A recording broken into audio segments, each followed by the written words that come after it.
તો નમસ્કાર મિત્રો, સ્વાગત છે આજના તાજા અને મહત્વના હવામાન સમાચારોની અંદર। આજે તારીખ 1 ઓગસ્ટ 2025 ને વાર થયો છે શુક્રવાર। જાણીશું કે મિત્રો આજે દિવસ દરમિયાન ગુજરાતનું વાતાવરણ કેવું જોવા મળવાનું છે। તો હવામાન વિભાગ દ્વારા ગુજરાતના હવામાન અંગે શું આગાહીઓ વ્યક્ત કરી છે તેના વિશે પણ વાત કરીશું। કયા વિસ્તારોમાં હવે વરસાદની આગાહી રહેલી છે, તો કયા વિસ્તારોમાં મધ્યમ તથા હળવો વરસાદ પડી શકે છે તેના વિશે પણ અપડેટ મેળવીશું અને હવામાન નિષ્ણાત અંબાલાલ પટેલની આગાહી પણ જાણીશું। તો આજનો વિડીયો મહત્વનો રહેવાનો છે, તો વિડીયોને અંત સુધી જોતા રહેજો અને ચેનલમાં નવા હોય તો ખાસ કરીને વિડીયોને લાઇક કરી ચેનલને પણ સબસ્ક્રાઇબ કરી દેજો, જેથી તમને ચોમાસા અંગેના હવામાન સમાચાર અમારા યુટ્યુબ ચેનલના માધ્યમથી મળી જાય। સાથે સાથે તમે અમારો આ વિડીયો કયા ગામ અને કયા શહેરથી નિહાળી રહ્યા છો એ પણ મિત્રો અમને કમેન્ટ કરીને જણાવજો। અને તમારા વિસ્તારોમાં આજે 1 ઓગસ્ટના રોજ વાદળછાયું વાતાવરણ છે કે તડકો છે એ પણ અમને કમેન્ટમાં જણાવજો। હવેથી મિત્રો તમે જાણો છો કે જ્યારથી પણ શ્રાવણ મહિનાની શરૂઆત થતી જોવા મળી રહી છે ત્યારથી જ મિત્રો વરસાદનું જોર ઘટી રહ્યું છે તેમ મિત્રો લાગી રહ્યું છે। તો અમુક સ્થળોએ છૂટાછવાયા વિસ્તારો છે જ્યાં મિત્રો સામાન્યથી મધ્યમ હળવા વરસાદના ઝાપટા પણ જોવા મળી રહ્યા છે। આવામાં હવામાન વિભાગ અને હવામાન નિષ્ણાત પરેશ ગોસ્વામીની આગાહી સામે આવી છે, જેમાં મિત્રો સૌપ્રથમ વાત કરીએ તો હવામાન વિભાગના અમદાવાદ કેન્દ્રના ડાયરેક્ટર એકે દાસે મિત્રો આગામી 5 દિવસ મધ્યમ વરસાદની શક્યતાઓ વ્યક્ત કરી છે અને સાથે સાથે તેમણે જણાવ્યું છે કે થંડરસ્ટોર્મ એક્ટિવિટીના કારણે જે અમુક વિસ્તારોની અંદર ગાજવીજ જોવા મળે તેવા વિસ્તારોની અંદર સામાન્યથી મધ્યમ વરસાદ જોવા મળી શકે છે। સાથે સાથે માછીમારોને પણ દરિયો ન ખેડવા માટે સૂચના પણ આપવામાં આવી છે। અમુક વિસ્તારોની અંદર વાદળછાયું વાતાવરણ જોવા મળી શકે છે અને મેઘગર્જના થતી જોવા મળી શકે છે અને મિત્રો આ મેઘગર્જના હળવા પ્રકારની જોવા મળી શકે છે। હવે મિત્રો પરેશ ગોસ્વામીની શું આગાહી કરી છે તેના ઉપર એક નજર કરીએ તો સૌપ્રથમ તો મિત્રો તમે જાણો છો કે 26 તારીખ દરમિયાન વરસાદનો એક રાઉન્ડ જોવા મળ્યો હતો અને અમુક વિસ્તારોની અંદર તો ભારે વરસાદ પણ નોંધાયો છે। મધ્ય ગુજરાત લાગુના ઘણા વિસ્તારોની અંદર અમુક ભાગોમાં ભારે મેઘતાંડવ થતું જોવા મળ્યું છે। બંગાળની ખાડીની સિસ્ટમના કારણે જે ઉત્તર ગુજરાત અને મધ્ય ગુજરાત છે આ વિસ્તારોની અંદર મિત્રો સારો એવો વરસાદ જોવા મળ્યો। 1થી લઈને મિત્રો 10 ઇંચ સુધીના વરસાદ પણ નોંધાઈ રહ્યા છે। પરંતુ બીજા વિસ્તારોની વાત કરીએ જેમાં મિત્રો કચ્છ અને સૌરાષ્ટ્ર જેવા વિસ્તારો છે આ વિસ્તારોની અંદર મિત્રો વરસાદની સિસ્ટમનો વરસાદ જોવા મળ્યો નથી, પરંતુ મિત્રો આ સિસ્ટમ હવે ગુજરાતથી ઘણી બધી દૂર જતી રહી છે અને નબળી પણ પડી ગઈ છે। પરંતુ અમુક વિસ્તારોની અંદર સામાન્યથી મધ્યમ વરસાદના ઝાપટા યથાવત જોવા મળી રહ્યા છે, તો અમુક વિસ્તારોની અંદર વાદળછાયા વાતાવરણ વચ્ચે વરસાદના છાંટા પડે તેવી પણ મિત્રો શક્યતાઓ રહેલી છે, જેમાં મિત્રો 2 ઓગસ્ટ દરમિયાન પણ હળવા વરસાદના ઝાપટા જોવા મળી શકે છે। અને વધુમાં જાણીએ તો 2 ઓગસ્ટ સુધી સૌરાષ્ટ્રમાં પણ છૂટાછવાયા હળવા વરસાદના ઝાપટા જોવા મળી શકે છે। આ રાઉન્ડની અંદર તમે જાણો છો કે સૌરાષ્ટ્ર અને કચ્છની અંદર વરસાદ નોંધાયો નથી, જેમના પાછળનું કારણ વિશે વાત કરીએ તો આ વરસાદની સિસ્ટમનો ટ્રેક છે। આ સિસ્ટમ મિત્રો બંગાળની ખાડીમાંથી મજબૂત બનીને આગળ આવી અને આ સિસ્ટમ ઉત્તર અને મધ્ય ગુજરાત ઉપર થઈને પસાર થઈ હતી, એટલે કે મિત્રો આ તરફ આગળ નીકળી એટલે મિત્રો આ વિસ્તારોની અંદર સારો એવો વરસાદ જોવા મળ્યો। પરંતુ સૌરાષ્ટ્ર અને કચ્છને આ સિસ્ટમનો લાભ મળ્યો નથી, એટલે કે આ વિસ્તારોની અંદર વરસાદ નથી નોંધાયો। સાથે સાથે વધુમાં જાણીએ તો બીજી તરફ મિત્રો વરસાદને લઈને ચિંતાજનક પણ સમાચાર સામે આવી રહ્યા છે, કારણ કે હવામાન વિભાગે આગામી 4 સપ્તાહમાં દેશની અંદર વરસાદની સ્થિતિ કેવી જોવા મળવાની છે તેના અંગે અનુમાન વ્યક્ત કર્યું છે, જે ગુજરાતના ખેડૂતો માટે થોડું ચિંતાજનક બની શકે છે, કારણ કે 1 ઓગસ્ટથી લઈને 14 ઓગસ્ટ દરમિયાન ગુજરાત ઉપરાંત મધ્ય ભારતમાં સામાન્ય કરતાં ઓછો વરસાદ રહેવાનું અનુમાન લગાવવામાં આવી રહ્યું છે અને રાજ્યમાં સૌરાષ્ટ્ર અને કચ્છના ખેડૂતો વરસાદની રાહ જોઈને બેઠા છે। આવામાં જો વરસાદ ખેંચાય તો ખેડૂતોને પિયતની વ્યવસ્થા કરવાની જરૂર પડી શકે છે। આ વર્ષે ખાસ કરીને સૌરાષ્ટ્રમાં ગીર સોમનાથમાં સામાન્ય કરતાં ઓછો વરસાદ થયો છે, તો બીજી તરફ અમરેલી અને જૂનાગઢમાં પણ વરસાદ પૂરતો જ નોંધાઈ રહ્યો છે, પરંતુ આ બંને જિલ્લાઓમાં કેટલાક વિસ્તારોમાં પણ ખેડૂતો પિયતની જરૂર ઊભી થઈ શકે છે। રાજકોટ જિલ્લાની હાલત પણ કંઈક આવી જ જોવા મળી રહી છે।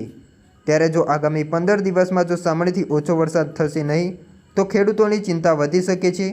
જો કે હાલ રાહતની વાત એ છે કે અગાઉ પડેલા વરસાદથી જે તળાવોની અંદર પાણી ભરાયું છે આ પાણી હોવાથી જે ખેડૂતો છે તે તેમનો પાક બચાવી શકે છે અને ઓગસ્ટ મહિનામાં પણ વરસાદને લઈને હવામાન વિભાગનું જે પૂર્વાનુમાન જાહેર કરવામાં આવ્યું છે તે મુજબ મિત્રો પશ્ચિમ સૌરાષ્ટ્ર તથા દક્ષિણ પશ્ચિમ સૌરાષ્ટ્રમાં સામાન્ય વરસાદ નોંધાઈ શકે છે, જ્યારે ઉત્તર ગુજરાતના કેટલાક વિસ્તારો તથા દક્ષિણ ગુજરાતના કેટલાક વિસ્તારોમાં સામાન્ય કરતાં ઓછો વરસાદ થવાની સંભાવનાઓ પણ રહેલી છે। એવામાં મિત્રો ઉત્તર અને દક્ષિણ ગુજરાતના ખેડૂતોની પણ મુશ્કેલી વધી શકે છે। જોકે ગુજરાતના અન્ય ભાગોમાં સામાન્યથી વધુ વરસાદની સંભાવનાઓ રહેલી છે। ઓગસ્ટ અને સપ્ટેમ્બર બંનેના પૂર્વાનુમાન પર નજર કરવામાં આવે તો આ પૂર્વાનુમાન પશ્ચિમ સૌરાષ્ટ્ર અને દક્ષિણ પશ્ચિમ સૌરાષ્ટ્રના જિલ્લાઓ તથા દક્ષિણ ગુજરાતના કેટલાક વિસ્તારોમાં સામાન્ય વરસાદની આગાહીઓ રહેલી છે। રાજ્યના મોટાભાગના વિસ્તારોમાં સામાન્ય કે સામાન્યથી વધુ વરસાદની સંભાવનાઓ છે। મતલબ કે એ કહી શકાય કે રાજ્યમાં પાછોતરા વરસાદનું પ્રમાણ વધી શકે છે, જેના કારણે ઓગસ્ટ મહિનામાં વરસાદની જે સંભવિત અછત છે તે સપ્ટેમ્બર મહિનામાં પૂરી થતી જોવા મળી શકે છે। અનુમાન મુજબ એકંદરે સામાન્ય વરસાદ થશે તો ખેડૂતોની ચિંતા હળવી થશે, પરંતુ જો સામાન્ય કરતાં ઓછો વરસાદ રહે તો ખેડૂતોની મુશ્કેલીઓ વધી શકે છે। જોકે સપ્ટેમ્બરમાં શ્રીકાર વરસાદની સંભાવનાઓ ખેડૂતોને રવિ સિઝન માટે રાહત આપી શકે છે। તો હવેથી મિત્રો આપણે સેટેલાઇટના ઇમેજ ઉપર એક નજર કરવાના છે, જેમની અંદર મિત્રો દર્શાવવામાં આવી રહ્યું છે કે કયા વિસ્તારોની અંદર આજે વાદળછાયું વાતાવરણ અને તડકો જોવા મળવાનો છે। વિસ્તારો વિશે વિગતવાર માહિતી મેળવવાના છે, જેમાં મિત્રો તમે સ્ક્રીન ઉપર જોઈ શકો છો કે આ તમામ ભાગોની અંદર અત્યારે હાલ તડકો જોવા મળી રહ્યો છે। ખાલી ગુજરાતના અમુક ભાગોની અંદર જ વાદળછાયું વાતાવરણ જોવા મળ્યું છે, જેમાં મિત્રો તમે જોઈ શકો છો કે જે વેધર એનાલિસ્ટ દ્વારા દર્શાવવામાં આવી રહ્યું છે તે મુજબ અમદાવાદ લાગુના વિસ્તારોની અંદર પણ અત્યારે હાલ આછું પાતળું વાદળછાયું વાતાવરણ છે, જેના લઈને તડકો નીકળે તેવી શક્યતાઓ છે। અને મિત્રો સુરેન્દ્રનગર અને બોટાદ લાગુના વચ્ચેના વિસ્તારોની અંદર આછું પાતળું વાદળછાયું વાતાવરણ પણ જોવા મળી રહ્યું છે। આજે ઘણા ભાગોની અંદર મિત્રો વાતાવરણ શુષ્ક જોવા મળી રહ્યું છે, જેના લઈને તડકો નીકળે તેવી શક્યતાઓ છે। મધ્ય ગુજરાત લાગુના વિસ્તારોની અંદર વહેલી સવારથી જ પણ તડકો જોવા મળી રહ્યો છે, જેના કારણે મિત્રો આજે મધ્ય ગુજરાત લાગુના વિસ્તારોની અંદર વરસાદની શક્યતાઓ ઓછી જણાઈ રહી છે। બાકી સૌરાષ્ટ્રના અમુક વિસ્તારો છે જે દરિયાકાંઠાના વિસ્તારો છે ત્યાં સામાન્ય વાદળો ઘેરાયેલા જોવા મળી રહ્યા છે। ઇન્દોર ભોપાલ લાગુના વિસ્તારો છે ત્યાં પણ મિત્રો વાદળો ઘેરાયેલા જોવા મળી રહ્યા છે। બાકી ગુજરાતનું હવામાન આજે સૂકું રહેવાની શક્યતાઓ રહેલી છે। આછું પાતળું વાદળછાયું વાતાવરણ જોવા મળી રહે છે અને સાથે સાથે તડકો નીકળતો જોવા મળી શકે છે। બાકી જોધપુર લાગુના વિસ્તારો છે ત્યાં પણ મિત્રો વાદળછાયું વાતાવરણ જોવા મળી રહ્યું છે।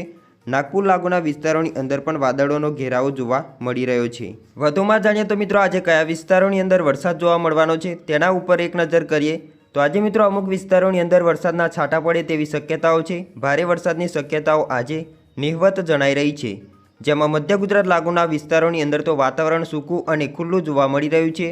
આછું પાતળું વાદળછાયું વાતાવરણ છે, જેના લઈને તડકો પણ નીકળતો જોવા મળી રહ્યો છે। જેમાં વિસ્તારો ઉપર એક નજર કરીએ તો જેમાં મિત્રો તમે સ્ક્રીન ઉપર જોઈ શકો છો કે ગાંધીનગર લાગુના વિસ્તારો, અમદાવાદ, વિરગામ લાગુના વિસ્તારો, નળ સરોવર, ધોળકા, મેમદાવાદ, કપડવંજ આ તમામ ભાગોની અંદર તેમજ બાયડ, બાલાસિનોર લાગુના વિસ્તારોની અંદર પણ આછું પાતળું વાદળછાયું વાતાવરણ છે અને અમુક વખતે તડકો પણ નીકળતો જોવા મળી રહ્યો છે।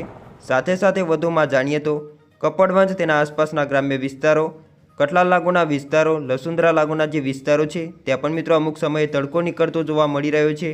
વરાપનો માહોલ જોવા મળ્યો છે। લાંબા લાગુના વિસ્તારો, મૌદા, નડિયાદ લાગુના વિસ્તારો, ખેડા, અમદાવાદ લાગુના વિસ્તારો, મેમદાવાદ આ તમામ ભાગોની અંદર અત્યારે હાલ તડકો નીકળતો હોય તેવો માહોલ જોવા મળી રહ્યો છે। હવેથી મિત્રો આપણે સૌરાષ્ટ્રના વિસ્તારો ઉપર એક નજર કરીશું, જેમાં મિત્રો અમુક વિસ્તારોની અંદર વાદળછાયું વાતાવરણ છે, જેમાં મિત્રો તમે જોઈ શકો છો કે ભાંડવડ લાગુના વિસ્તારો, કુતિયાના, ઉપલેટ, જેતપુર, ગોંડલ લાગુના વિસ્તારો, વેરાવર, કાલાવાડ, લાલપુર લાગુના જે વિસ્તારો છે ત્યાં મિત્રો ઘાટા વાદળોથી ઘેરાયેલું જોવા મળી રહ્યું છે, જેના લઈને આ વિસ્તારોની અંદર સામાન્યથી હળવા વરસાદના ઝાપટા જોવા મળી શકે છે। ભારે વરસાદની શક્યતાઓ દેખાઈ રહી નથી।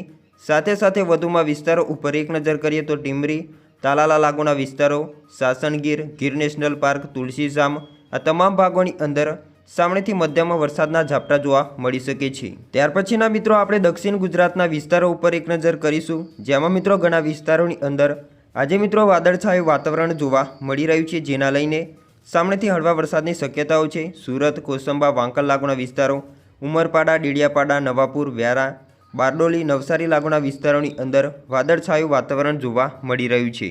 તો આહવા લાગુના વિસ્તારો, વાસંદા, બિલીમોરા, નવસારી, વલસાડ લાગુના વિસ્તારો છે, તેમજ અબોસી, સાપુતારા લાગુના વિસ્તારો છે ત્યાં પણ મિત્રો વાદળછાયું વાતાવરણ છે। વાપી લાગુના વિસ્તારોની અંદર પણ વાદળછાયું વાતાવરણ છે। કપરડા, ખાડોલી, વાણી લાગુના વિસ્તારોની અંદર પણ વાદળછાયું વાતાવરણ છે, જેના લઈને આ વિસ્તારોની અંદર સામાન્યથી મધ્યમ વરસાદના ઝાપટા જોવા મળી શકે છે. સાથે સાથે ડુંગરાપુર લાગુના વિસ્તારો છે, ત્યાં અમુક વિસ્તારોની અંદર વાદળછાયું વાતાવરણ છે. બાકીના વિસ્તારોની અંદર અત્યારે હાલ વરાપ જેવો માહોલ જોવા મળી રહ્યો છે.